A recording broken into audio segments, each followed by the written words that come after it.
I was born in Camden, New Jersey, which is like really good, one of the worst cities in America.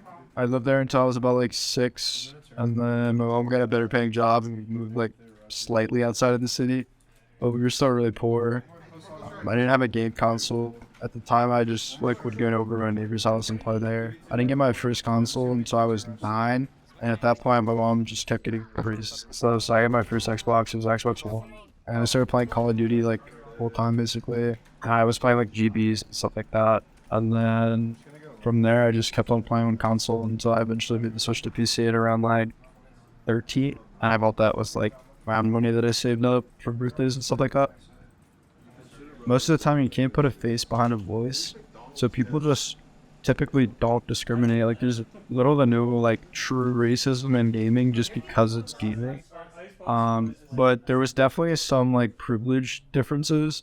Like when I first got my PC and stuff, like the teammates I was playing with and stuff, like you hear things like, "Man, I'm not getting 200 FPS" and stuff like that. And meanwhile, I had like shitbox PC that barely made 144. So like, that was definitely like a culture shock for me, and like as well as like playing with my friends and like them getting yelled at to go eat dinner, and they're like, "Shut up, mom, I'm in a game." And like if I were to ever say that, my parents would literally break my head off. So like, yeah, I guess it's just like a culture thing and like a privilege thing, just coming from like two different backgrounds. I'd like to say that the recruiting process for esports is a bit more passive, because within sports you have, oh, we're sponsored by Nike, we can give you this, we can give you that, and we're sponsored by Gatorade, you'll get this, we got this nutrition place, we got this private gym, we got this, we got that. Where like within esports there's not very many amenities that you can offer besides from like gear and a facility.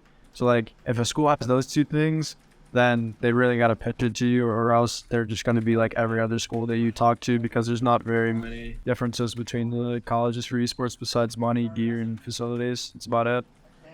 So I definitely say it's something you need to be mentally prepared for, as well as like emotionally, physically, and like just overall like committed to. Because if you're not going to succeed just because of how competitive everything is in esports.